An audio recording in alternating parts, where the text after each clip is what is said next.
One of the specificity of my approach, the MetaHelm approach, is that I consider that strategic narrative is not only an external work, but also internal to the organization, but internal to leadership, to you, yes, to us.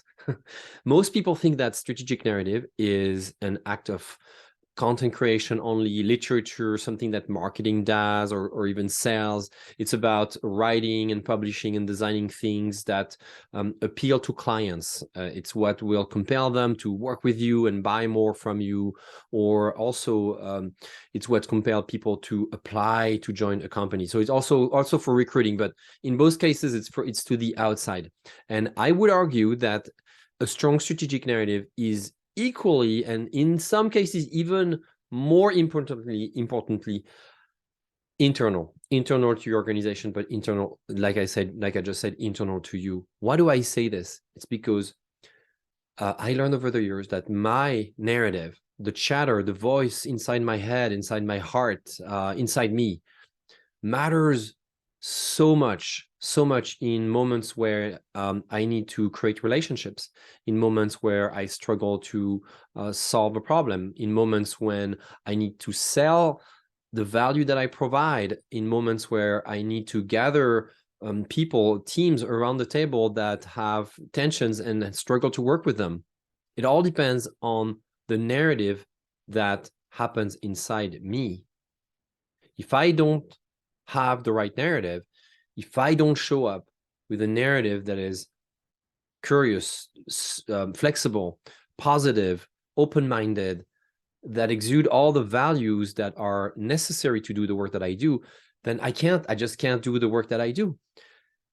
So I want to bring this to your attention because strategic narrative is very easy to and tempting to think that it's going to be a marketing thing. It's something we can delegate, with something we can we can give to someone to do on our behalf, maybe to some extent, but most importantly, it's something that you have to do as a person, as an individual, or as a leader, if you're in charge of mobilizing people in your organization.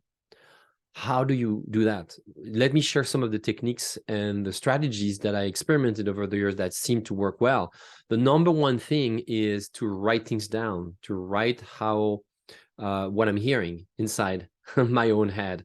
What are the fears? What are the things that excite me? What are the questions? What are the doubts that go through my mind throughout the day? So using a journal is something that I've been practicing for many years. You can see an example here. I have many different kinds of journals around me. Some that are structured, some are unstructured. They're just white pages. But I always have something to write down what I'm thinking, how I'm feeling at any given moment of the day. So externalizing your narrative, to be able to see it, to interact with it, and to filter it is really critical. Another thing is to carve out time for things like mindfulness or meditation, where you quiet down, you bring peace, you bring silence to all of the chatter inside. How many times a week, how many times a day do you really feel like you are focused, you are joyfully working, that things are easy, light, and that you have clarity of thoughts? It's critical. But in reality, I would argue that we don't do it enough. We don't do it enough. I preach this practice to my clients, and even when I do this, I challenge myself to do it even more.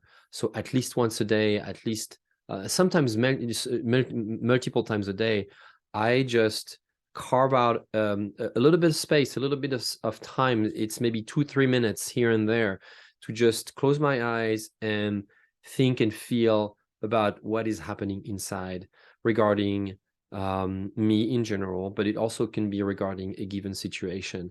Could be a situation, a sales situation, a strategic decision to make, a difficult conversation to have, something that is in essence strategic, right? Something that is really important, that is really critical, something that is about the direction of my business or the direction of the business of the clients with whom I work.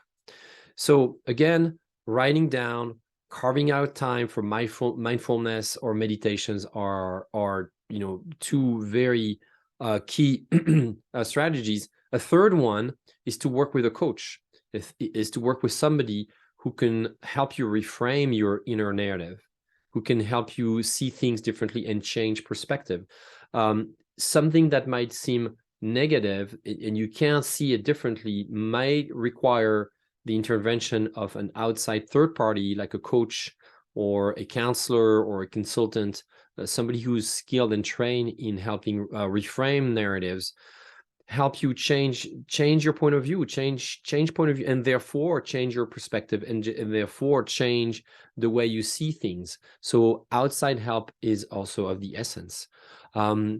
I'm very transparent with this. At any given time, I constantly work with 3 to 4 coaches at a time for different things. My family has a counselor that we've worked with for many years, that helps us reframe our internal family narrative inside our household, but also our own individual narrative. I also work with a coach that helps me with executive functioning. I work with a coach on my sales process, where the internal narrative is just so such a big part of success. And also I've been working with a coach regarding my inner narrative as far as content writing is concerned, because content writing sometimes is a spot where we feel like we have imposter syndrome, that we don't know enough, we are not skilled enough, and where all those narratives need to change. So that's my take and my experience on the internal side of strategic narrative. I hope this helps. I hope this helps you see strategic narrative not just as an external thing, a nice sales deck that we put out for people to look at, or a nice presentation, or a piece of marketing, or advertising, or recruitment. This is one thing, but really at the end, you take your decision not based on your marketing. You take your decision based on what you think and how you feel. I hope this helps. Let me know if you have questions, and if you have feedback. I'm always all ears open, because my internal narrative is about reframing what I see and what I feel. So I invite you to share your thoughts so that it helps me reframe how I see things. Thank you so much.